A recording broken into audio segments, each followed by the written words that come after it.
തിരുവനന്തപുരം നെടുമങ്ങാട്ട് പൊട്ടിവീണ് വൈദ്യുതി ലൈനിൽ നിന്ന് ഷോക്കേറ്റ് 19-കാരന് ദാരുണാന്ത്യം. പനയമുട്ടം സ്വദേശി അക്ഷയാണ് മരിച്ചത്. മരച്ചില്ല വീണ് കാലപ്പഴക്കം ചെന്ന ഇലക്ട്രിക് പോസ്റ്റ് ഒടിഞ്ഞു വീണായിരുന്നു അപകടം. സംഭവത്തിൽ റിപ്പോർട്ട് തേടിയെന്നും സ്വകാര്യ വ്യക്തി മരം മുറിച്ചു മാറ്റാത്തതാണ് അപകടത്തിന് കാരണമെന്നും വൈദ്യുതി വകുപ്പ് മന്ത്രി കെ കൃഷ്ണൻകുട്ടി പറഞ്ഞു. കൊല്ലത്തെ 8ാം ക്ലാസ് വിദ്യാർത്ഥി മിഥുന്റെ മരണത്തിന് തൊട്ടുപിന്നാലെയാണ് അക്ഷയുടെയും മരണം. കാറ്ററിംഗ് ജോലി കഴിഞ്ഞ 2 സുഹൃത്തുക്കൾക്കൊപ്പം രാത്രി ബൈക്കിൽ വീട്ടിലേക്ക് മടങ്ങവെയായിരുന്നു അപകടം. വീടിന് സമീപത്തെ ജംഗ്ഷനിൽ പൊട്ടിവീണ ഇലക്ട്രിക് കമ്പിയിൽ നിന്നാണ് ഷോക്കേറ്റത്. ബൈക്കിന്റെ പിന്നിലുണ്ടായിരുന്ന 2 സുഹൃത്തുക്കൾ തെറിച്ചു വീണു. അക്ഷയ് ഇലക്ട്രിക് കമ്പിക്കുള്ളിൽ അകപ്പെടുകയായിരുന്നു. കിച്ചു ആണെങ്കിൽ അവിടെ തന്നെ ബൈക്കിൽ കാലായി അവിടെ തന്നെ കിടക്കുമായിരുന്നു. നമ്മൾ വീണ് എണിച്ചു വന്ന് ഇവനെ പിടിച്ചതും നമ്മളെ ഷോക്കടിച്ച്. ഇവന്റെ ദേഹത്ത് എർത്തുണ്ടായിരുന്നു. എന്നിട്ട് അവന്റെ കാലിൽ കൂടെ ലൈൻ കമ്പി ചെയ്ത് പോണ കണ്ട് നമ്മൾ കമ്പും ഒരു ഹെൽമെറ്റൊക്കെ വെച്ച് ഇത് പൊക്കാൻ നോക്കിയിട്ട് അവനെ പിടിച്ച് വലിക്കാൻ ശ്രമിച്ചിട്ടും അവന്റെ എർത്തുണ്ടായിരുന്നു. പിന്നെ ഇട്ടിരുന്ന ഷർട്ടൊക്കെ ഊരിയാണ് നമ്മൾ അവനെ കാലിൽ കൂടെ ഇട്ടാണ് പിടിച്ച് നീക്കി കിടത്തിയത്.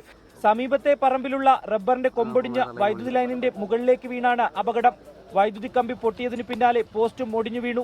കാലപ്പഴക്കം ചെന്ന പോസ്റ്റിന് സ്റ്റേ കമ്പി പോലും ഉണ്ടായിരുന്നില്ല. പ്രൈവറ്റ് പ്രോപ്പർട്ടിയിലൊരു മരമാണ് ഒടിഞ്ഞു വീണത്. അവിടെ മരങ്ങൾ മുറിച്ചു മാറ്റണമെന്ന് ആവശ്യപ്പെട്ടിട്ട് അവരത് ചെവിക്കൊണ്ടില്ല എന്നൊരു വാർത്തയും കേൾക്കുന്നുണ്ട്. അതെല്ലാം ഈ സന്ദർഭത്തിൽ അന്വേഷിക്കേണ്ടത് തന്നെയാണ്. പ്രത്യേകിച്ച് ഈ മഴക്കാലത്തൊക്കെ എല്ലാ ലൈനുകളും ഓവർഹെഡ് ലൈനാണ്. അപ്പോൾ എവിടെയാണ് എന്താണ് സംഭവിക്കുന്നതെന്ന് അറിയാൻ പറ്റുന്നില്ല.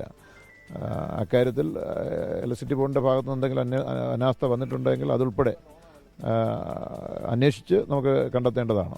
പോസ്റ്റ്മോർട്ടത്തിനായി അക്ഷയുടെ മൃതദേഹം മെഡിക്കൽ കോളേജ് ആശുപത്രിയിലേക്ക് മാറ്റി. വൈകുന്നേരം വീട്ടുവളപ്പിൽ സംസ്കരിക്കും.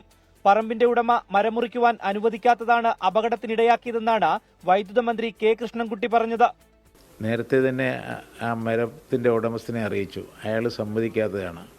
അപ്പോൾ പഞ്ചായത്തുകാരത് കളക്ടറുടെ അടുത്തൊക്കെ പോകേണ്ടതാണ്. അത് ചെയ്തിട്ടില്ല എന്നാണ് തോന്നുന്നത്. അത് പോയിരുന്നുവെങ്കിൽ ഇത് വരില്ല. പൊട്ടി വീണത് വലിയൊരു അപകടമാണ്. മരം മുറിക്കാൻ ഒരറിയിപ്പും ഇതുവരെ എവിടെ നിന്നും ലഭിച്ചിട്ടില്ലെന്ന് സ്ഥല ഉടമ അറിയിച്ചു. സംഭവത്തിൽ നെടുമങ്ങാട് പോലീസ് അസ്വാഭാവിക മരണത്തിന് കേസെടുത്തു. News reader 24 Thiruvananthapuram.